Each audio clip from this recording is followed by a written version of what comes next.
50 had a history that if you did a song with someone he had beef with, and then he has beef with you. And this happened when Ja Rule did the New York record. Fat Joe and Jadakiss jumped on the record, and suddenly he's got beef with Fat Joe and Jadakiss. And now this is all worked out. You know what's crazy? What's that? I don't even like to down New York. Fuck, it's always gonna be fuck Ja Rule though. But I don't like to down New York rappers because we was just in a car, me and my homie Leak, and we was listening to niggas done started something. And we I'm like, damn, this is Sheek, one of Sheek's best verses. And then Mace come in. What Mace said? Mace came in, beat you down with aluminum. Then I'm putting two of them, and then here comes Jadakiss. Check out the kid that get coke like so. No, was Styles P before Jadakiss? Kiss. It was Kiss, then Styles, and then Kiss came in with the verse. Then Styles, he killed it. Get high ski, you can see Gretzky, Puffin Nestle, and then DMX came. And he was like, nah, DMX. And rest in peace to DMX, you know what I mean? I said some fucked up shit one time, apologize always, because he's a legend. I shouldn't even have said it. Now, DMX, he come with the verse, and then I'm like, damn. See, that's what I like about New York City, because like when we was out there, these are conversations I like to talk about. Hip hop, real culture shit. So when we at the table, and I'm talking with a couple of celebrities, I'm not gonna say no names, and I'm like, we talking about what's the best, I think the Champ, he was saying, we was like, what's the best song that ever came out by like an athlete? Like, a football player, basketball player. And I said, it gotta be Shaquille O'Neal, You Can't Stop the Rain with Biggie Smalls. So look, they go. I like Playing on the West Side by Shaq. It's a different Shaq song. You gotta let me talk, Shaq. brother. We had a conversation. It's me, Bud, the Champ, of course. Yeah. A couple of other artists there. I don't want to get into too many names, and I don't want to name drop because that's not my thing. So, and we talking about the best athlete to have one of the best rap records. Yeah. So I say, hands down, it got to be Shaquille O'Neal. You Can't Stop the Rain, because I know anything about music, movies, whatever, hip hop, whatever the fuck you want to talk about, right? So I say it got to be You Can't Stop the Rain, because Shaquille O'Neal went in on that. That's number one. That's one of his best verses. And he had Biggie Smalls with Biggie went in on that shit. Yeah. Biggie fucked that shit up. I remember listening to that in the whip back in the days. Know what I'm saying? So I'm like, hands down, it gotta be that. And then I think Bud said Roy Jones Must Be the Money? Was that Roy Jones? No, that's Deion Sanders. That's Deion Sanders. That was a good one. But he said Roy Jones something, I think.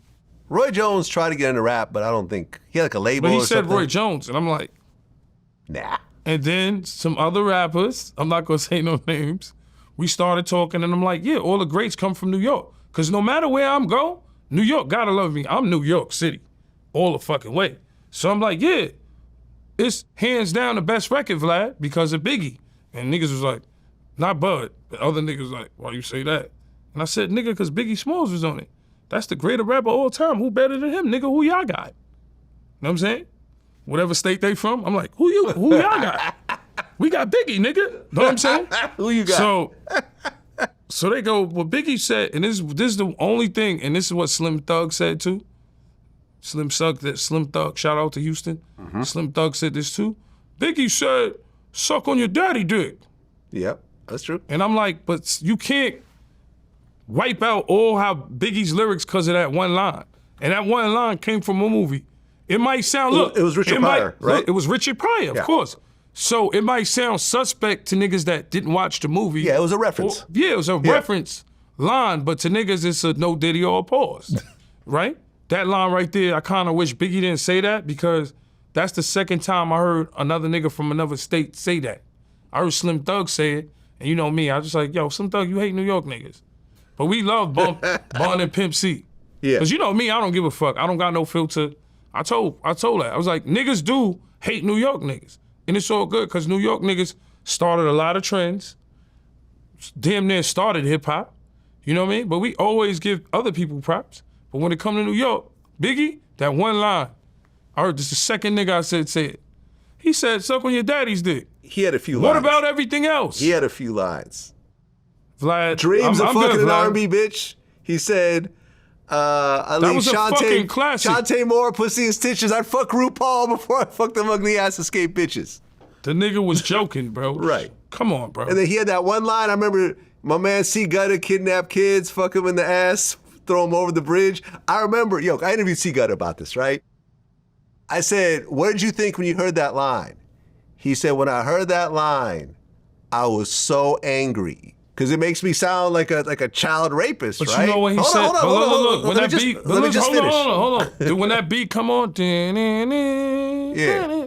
No, it's a great song. My nigga he kidnap kids. You think about a movie or some shit. Fuck him in the ass. Yeah, I don't want to see that movie. Listen, Vlad. He's not saying that. He's saying. What do you mean he's not saying that? No, he's saying it, but on some like horror film shit. Like, we thought C. Gutter was made up. We didn't know he was. Fuck him in the ass, throw him over the bridge. You know what I'm saying? That's how it is. Like, he could have fucking, did he put a fucking, tortured the nigga or something. Yeah, you don't know? I'd rather have heard that.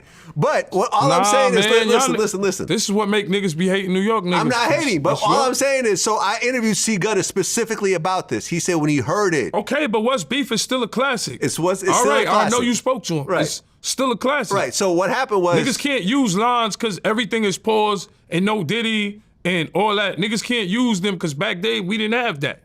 Right. So you can't say, oh, yo, that's a no Diddy right now. I'm not saying it. That's what the young niggas are saying. And I'm like, and the older niggas could Slim Thug. But what I'm saying is, you can't use one or two lines that he probably wilded out on. Right.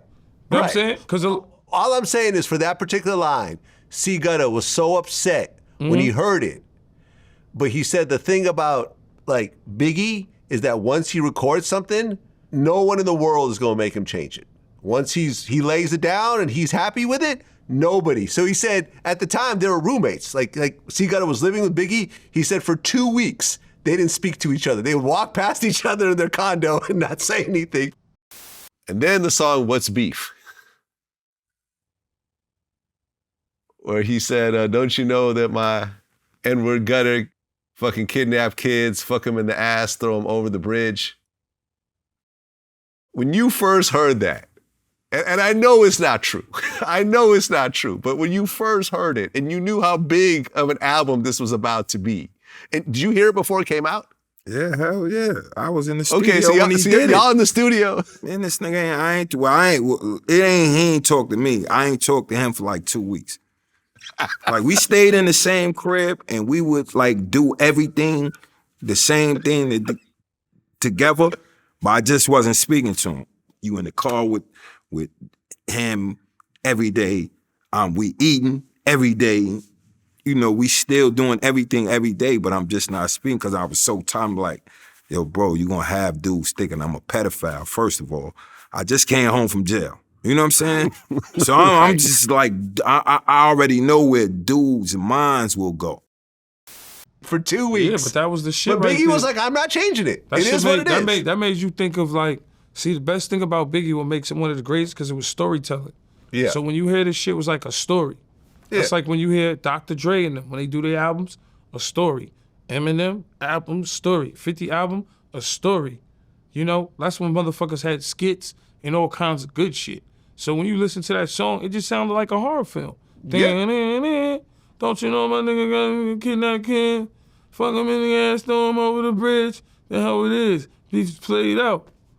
Not saying C. Gutter would do it. Maybe another nigga would do it. You know what I'm C. Gutter saying? wouldn't do it. Not saying it was just he an would ill do line. it, It was an ill line, but I We never didn't held even that know- against. I we never didn't held that even- against Biggie. I didn't care. Look, niggas in Queens didn't know who C. Gutter was at that point. Right. Niggas from Brooklyn knew him. Yeah. When I hit the island, I heard he was on the island. Yo, Oh, yeah. Biggie man is wilding Right. here. He was in that shootout that happened in Hot 97. I don't know. He talked about it. He went to jail for it. I just know he was on the interview about island and it. they were saying some Crip niggas wilding, and it was C. Gutter, and he used to chill. Shout out with Chi Ali and all that. That's Okay. all. That's all I remember.